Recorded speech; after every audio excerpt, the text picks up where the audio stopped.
Good morning. I hope you all had a good week. For those of you that weren't able to be here, yesterday morning we celebrated Candlemas, which is the feast of the presentation of our Lord. And we celebrated it in the ancient tradition of entering the sanctuary with candles lit, which was really neat for a morning mass. And during the procession, Father Brooks also blessed, sprinkled holy water on all of us, and also on the candles that we were going to use today. And today, if today was during the regular week, we would be celebrating the Feast of St. Blaise. And a tradition that Father Joe started, we're going to continue, is that we're going to bless throats this morning after Mass. It's not going to be during the Mass, it's going to be after Mass.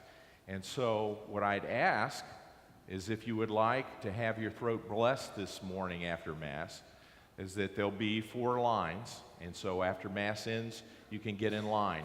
So you got 3 options this morning. So you can get in line to have your throat blessed, you can remain in the pew and pray for those that are having their throat blessed, or you can reverently, quietly leave the sanctuary this morning. I'd really appreciate that if we could keep conversation to a minimum here in the sanctuary. So that's how we're going to do. There'll be the 4 stations after Mass. The readings from this weekend are kind of a quandary, because each one of these readings this morning is power-packed, and you could preach multiple homilies on each one of these readings. I love the music that was played before Mass today. I knew you before you were born. It's a very powerful reading from the Old Testament, and it indicates God's purpose in our lives from the moment of conception, something we hold very dear. And the second reading from Corinthians chapter 13, we've all heard at many weddings, haven't we, about love and how important love is in our life. And then the third reading this morning is a continuation of the story that we've been contemplating as far as the beginning of Jesus' ministry. And so prior to this, remember, he's actually proclaiming the words from Isaiah, and he tells them that this has now been fulfilled in me. And their reaction isn't quite what we would expect, is it? And I'd like to talk just a little bit about that, as far as that reaction that they have with Jesus' words. And these are people that have known him for many years. They are his family, extended family. They probably use Joseph as a carpenter for some of their projects. But have you ever heard the term, you're too close to the issue?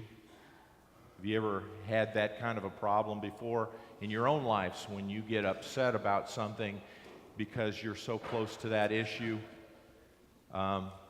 I can think of one way to illustrate that, and that has to do with my occupation as a pilot. I've been flying airplanes now for well over 30 years, but probably the hardest time learning as a pilot was when I left the Coast Guard flying search and rescue to work for American Airlines.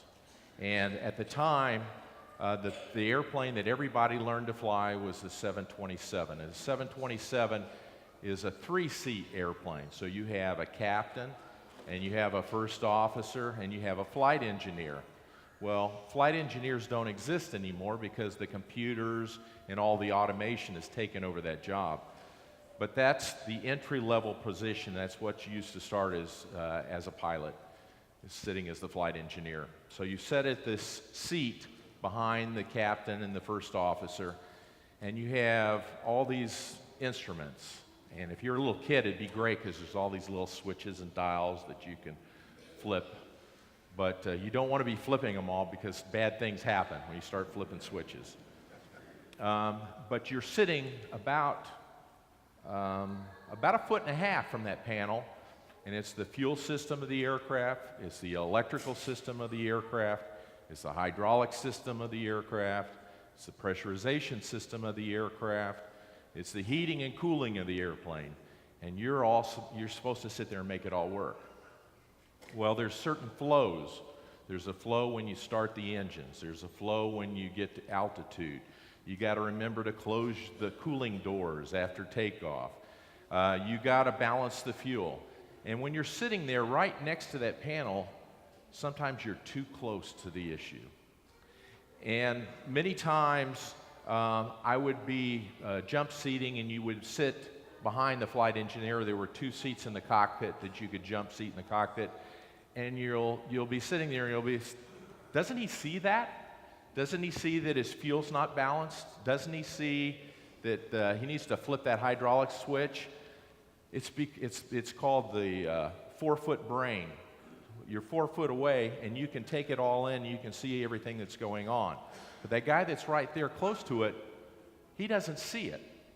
And I saw that many times in check rides, too. There would be things that, oh, I'm going to fail this, you know. And I make a mistake sitting there when it was not my turn, and I'm sitting back off of the panel and watching somebody else, and I would go, can't he see that? Can't he see what's going on here? Well, I'm giving a pass to the people of Nazareth this morning because I'm assuming that they're too close to the issue. They're too close to what's going on this morning. On another point, is how many of you drive to work in the morning? I'm very fortunate. I don't have to drive to work every morning, but when I do, it's to Tulsa International Airport. It's about 15 miles from my house, and so that round trip is about 30 miles. And how many in here drive 30 miles in a day? Probably even just running errands around town, it's not too hard to drive 30 miles, is it? In Jesus' time, in today's gospel reading, 30 miles is a world away.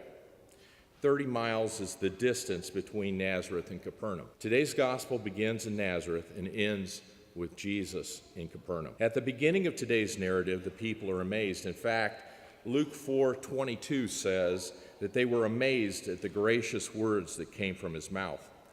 A better translation of gracious words is actually words of salvation. Jesus was speaking to them of salvation. But something goes wrong in his message. Jesus tells them that he is the fulfillment of the Isaiah prophecy. But the people of Nazareth know Jesus. They've seen him since he was a little boy. Jesus is the son of a carpenter. In Nazareth, people know Jesus' family, and in Nazareth, the people now want to throw Jesus over the edge of a cliff for blasphemy. He basically just told him that he was the Messiah.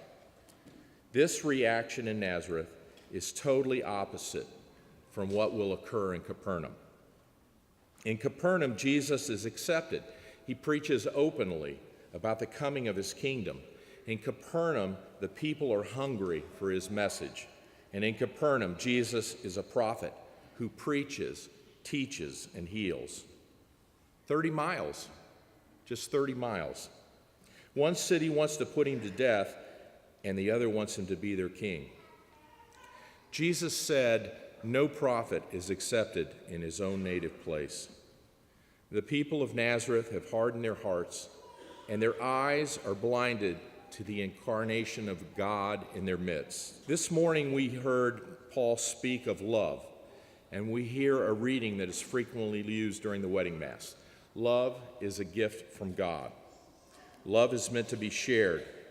Love is forgiving. Do we see love in the actions of those in Nazareth in response to Jesus' preaching? I don't think so. Jesus is driven to leave. He's driven to walk 30 miles to a people who are receptive to his message. He ministers to prepare for the ultimate sacrificial love on the cross. 30 miles. In Luke, Jesus departs for Capernaum following this event and commences his public ministry in earnest. He will call his apostles. He will instruct and prepare them to lead his church. 30 miles would take Jesus an entire day to walk. Today we can go much further in a day. If I catch a flight at the airport at 6:30 in the morning, I can be in New York City at 1:30 in the afternoon. There's some sobering similarities between the biblical Nazareth and Capernaum and Tulsa and New York City. From Corinthians, we heard, Love is patient. Love is kind. Love does not rejoice over wrongdoing, but rejoices in the truth. Many of you are familiar and have followed the story of legislation that was passed in New York recently, allowing for the termination, the murder of an unborn child up until the time of their birth. Please tell me, please explain to me what is kind, what is love about terminating the life of an innocent child that is about to be born. What's even more disturbing is the outright exuberance, the celebration for making it easier to kill an unprotected, unwanted, unloved child. It makes me want to cry. It makes me want to plead for God's mercy on those who would be part of such an unspeakable evil. We're called to speak the truth. Love rejoices in the truth. When we allow evil to prevail, we are silent, and we do so without love. If I have all faith to move mountains, but I do not have love, I have nothing. Just because something is legal does not make it right. Legality does not equal morality. I challenge each of us to see evil and never, ever accept it. And I challenge you to truly love. God bless you.